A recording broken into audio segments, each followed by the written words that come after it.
नमस्कार दोस्तों, मेरा नाम है सिद्धार्थ। आज आपको एक हॉरर कहानी सुनाने जा रहा हूं। अगर अच्छा लगा तो चैनल को सब्सक्राइब कर देना।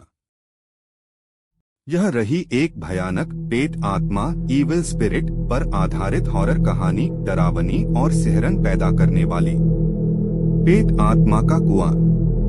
राजस्थान के एक छोटे से गांव में एक पुराना सूखा कुआं था। गांव वाले कहते थे कि उस कुएं में एक पेट आत्मा बसती है जो रात के समय किसी भी आवाज की नकल कर सकती थी। एक बार शहर से कुछ युवक गांव घूमने आए। उन्होंने सुना कि कुएं के पास कोई जाता नहीं, तो स्वाभाविक था जिज्ञासा जागी। रात के 12 बजे चारों दोस्त टॉर्च लेकर कुएं की तरफ चल पड़े। कुआं पुराने पेड़ों से घिरा था, जिनकी शाखाएं हवा में ऐसे हिल रही थीं जैसे किसी के हाथ लहरा रहे हों। पास पहुंचते ही किसी ने फुसफुसाया, "कौन है वहां?" सभी रुक गए। राजू बोला, "कौन है?" तुरंत कुएं के अंदर से वही आवाज गूंजी, "कौन है?" उनके रोंगटे खड़े हो गए। मजाक समझकर एक ने पत्थर नीचे फेंका, "चल देखता हूँ कितनी गहराई है।" जैसे ही पत्थर गिरा, कुएं से किसी महिला की चीख आई, आ। सभी डर के मारे भागने लगे, मगर तभी चारों ओर हवा सर्द हो गई। टॉर्च अपने आप बंद हो गई और किसी ने राजू का हाथ पकड़ लिया। उसने सोचा उसका दोस्त है, मगर जब उसने टॉर्च ऑन की, वह हाथ बर्फ जैसा ठंडा था और आधा सड़ा हुआ।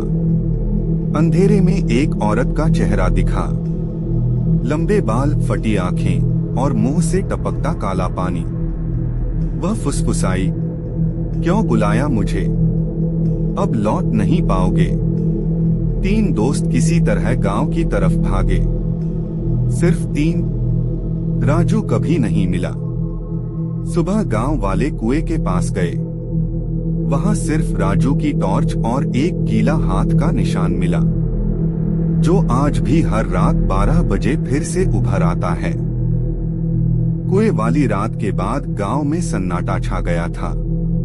3 दोस्तों सुरेश, दीपक और मोहित में से कोई भी अब बोलने को तैयार नहीं था कि उस रात क्या हुआ था। बस इतना सबको पता था, राजू गायब हो गया था। 3 दिन बीत गए।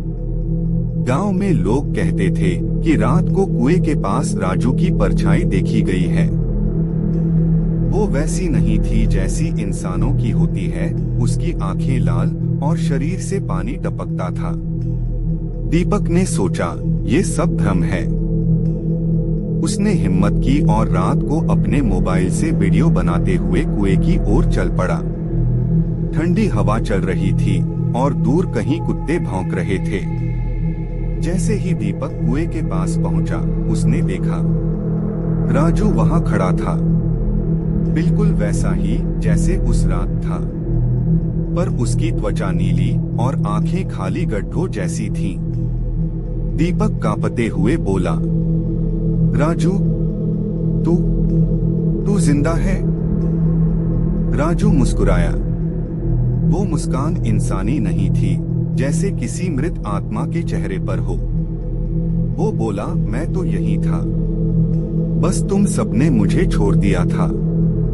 अचानक कुएं से वही औरत की आवाज आई, "राजू, वापस आ।"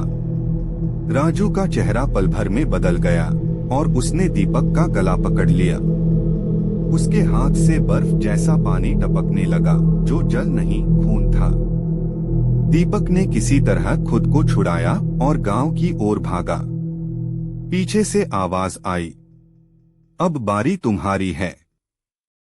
अगले दिन सुबह गांव वालों ने कुएं के पास दीपक का मोबाइल पाया। मोबाइल में एक ही वीडियो बचा था। वीडियो में राजू कुएं के पास खड़ा था और धीरे धीरे कैमरे की तरफ बढ़ रहा था। फिर अचानक स्क्रीन पर बस पानी की आवाज और एक भयानक चीख। कहते हैं, अब उस कुएं के पास 2 परछाइयां दिखती हैं, एक औरत की और एक राजू की। जो भी उस कुएं के पास जाता है, उन्हें अपनी आवाज वापस सुनाई देती है। लेकिन